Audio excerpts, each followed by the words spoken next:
Let's start here. Boundaries are not about pushing people away. They're about creating safe entry points for connection. Think of your emotional life like your home. You wouldn't keep every door open for anyone to walk in at any time, would you? Yet, many of us do exactly that with our time, our energy, and our peace. We leave every door open because we're afraid that closing one might make us look rude, selfish, or unkind. But boundaries aren't walls. They're doors with locks. A wall blocks everyone out, but a door with a lock lets you choose who comes in, when, and under what conditions. That's power with compassion. That's protection with openness. It says, I'm available for connection, but not at the cost of my sanity.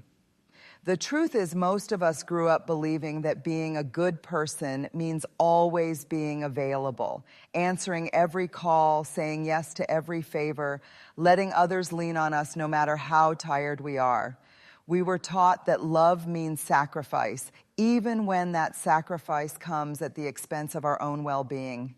But real love, mature love, has boundaries. Real love knows where it ends and the other person begins.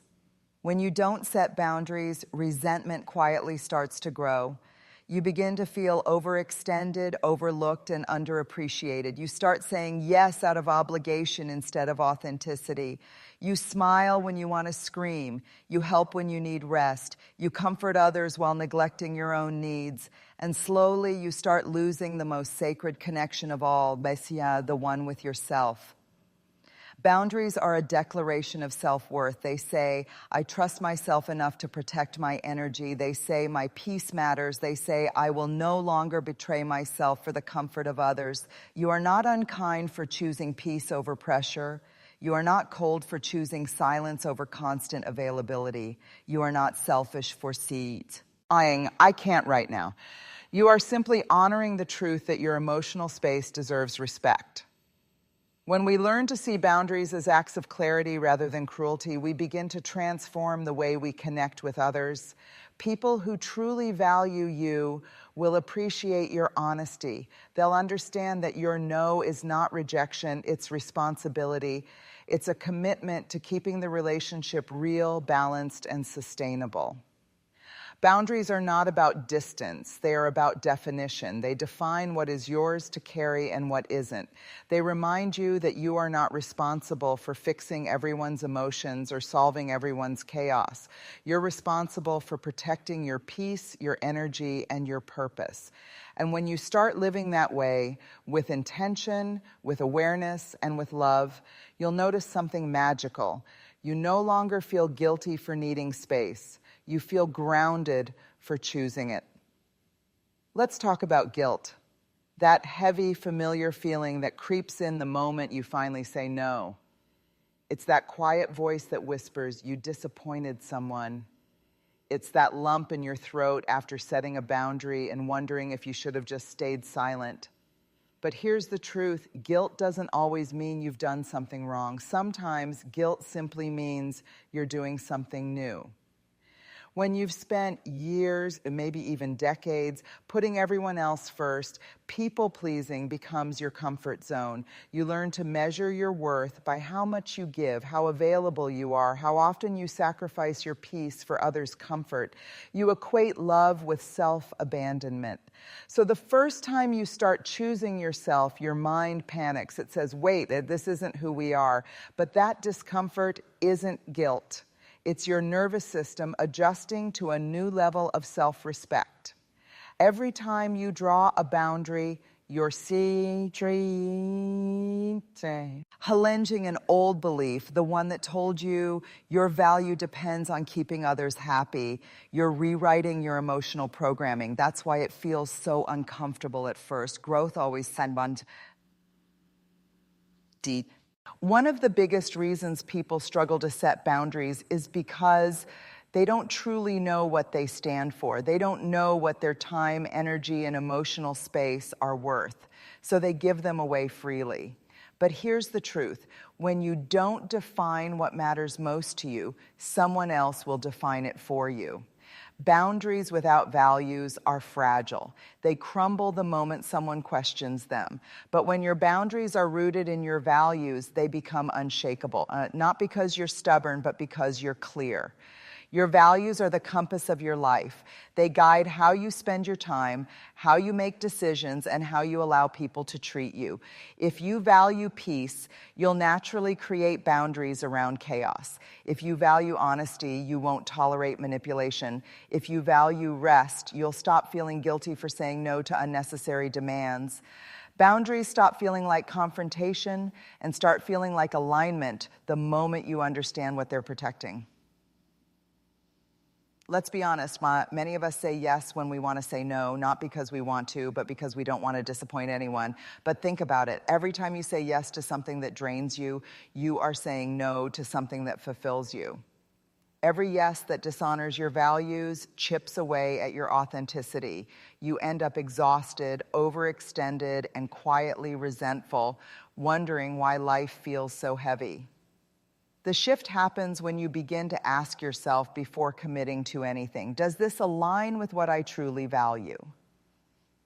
That one question changes everything. If you value peace, but your yes brings chaos, that's a sign. If you value honesty, but your yes feels fake, that's a sign. If you value growth, but your yes keeps you stuck, that's a sign.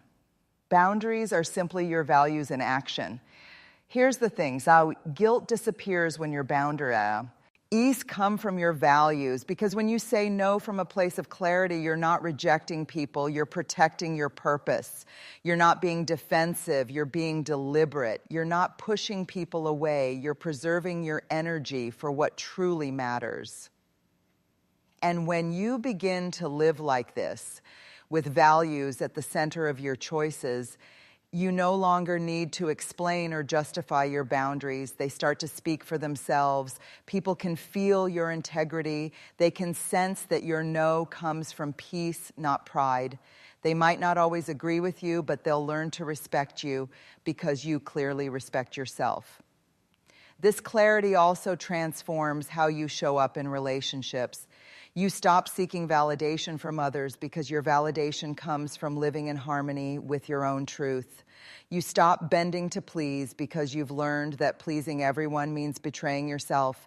You stop apologizing for having needs because your values remind you that you deserve to live in alignment, not in exhaustion. So take a moment to reflect. What do you value most? Peace, honesty, freedom, connection, growth, compassion. Once you identify them, write them down. They're your anchors. They'll help you navigate every storm, every hard conversation, every moment of self-doubt. Because when your boundaries are built on your values, you no longer need to wonder if you're doing the right thing.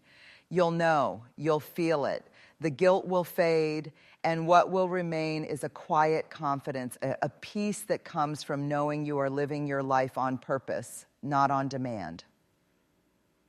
Boundaries become effortless when they are an expression of who you are, not just what you're trying to protect. They stop being an act of defense and start becoming an act of devotion. Devotion to your peace, your truth, and your growth. There's a kind of strength that doesn't need to shout, a quiet power that lives in a calm, steady no. Most of us, especially those who've been taught to please, confuse saying no with rejection, conflict, or eve. This is the part no one likes to talk about, the backlash that often comes when you finally begin to honor yourself. You see, when you start setting boundaries, not everyone will clap for you. Some people will become distant, some will push back, and some will make you feel like you're doing something wrong simply because you're no longer doing what benefits them. Here's the truth. The moment you start valuing your peace, you disrupt the comfort of those who took your compliance for granted. They were used to the version of you who said yes to everything, who bent over backward to please, who carried emotional weight that was never yours to bear. So when you begin to change the pattern, when you stop answering every call, when you take longer to reply, when you say no to things that used to drain you, they notice. And not everyone reacts with grace. Some will call you selfish. Others will say you've changed, as if that's a bad thing. But their discomfort isn't proof that you're wrong. It's proof that your boundaries are working. Growth always shakes the old structures that once kept you small. Let's be honest. People who genuinely care for you will want what's best for you, even if it inconveniences them. They may need time to adjust, but they'll understand. But those who benefited from your exhaustion, your silence, or your people-pleasing, they'll resist. Because your new strength exposes their dependence on your weakness. Your boundaries force them to face the truth that the relationship was balanced on your overgiving. And here's the hard pill to swallow. Sometimes the loudest resistance will come from the people closest to you. Family members, friends, coworkers, or even partners who've grown comfortable with your lack of limits. It's painful, I know, but it's also revealing. Boundaries act like a mirror. They reflect who's capable of loving you in your fullness and who only loved you when you were convenient. Don't take their reactions personally. Their resistance is not a reflection of your unkindness. It's a reflection of their discomfort with accountability. You're not doing something to them. You're doing something for yourself. And that distinction matters. You are allowed to disappoint people and still be a good person. You are allowed to choose peace over pleasing.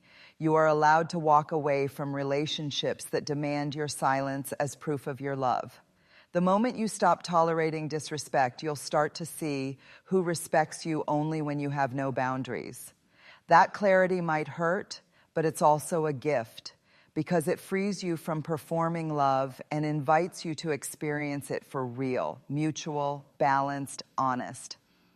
It takes courage to hold your boundary when someone reacts with anger or guilt. It takes emotional strength to stay calm when someone says, "You've changed," and you quietly reply, "Yes, I have. I've started respecting myself." And it takes wisdom to remember that their discomfort is not your responsibility to fix. You can't teach people to value you by sacrificing yourself. You teach them through consistency, by staying firm even when they test you. Boundaries are not about punishing others. They're about protecting your peace. You don't need to explain them 100 times. You don't need to convince anyone to respect them. The people who belong in your life will learn how to meet you where you are. There will be moments when loneliness sneaks in, when you wonder if keeping your boundary was worth losing certain people. But that's when you must remind yourself, peace is better than pretending. It's better to have fewer people around you who truly honor your energy than to be surrounded by many who only value what they can take from you. Setting boundaries will filter your life, not to isolate you, but to refine your circle. It will separate the ones who love you unconditionally from those who only loved your compliance.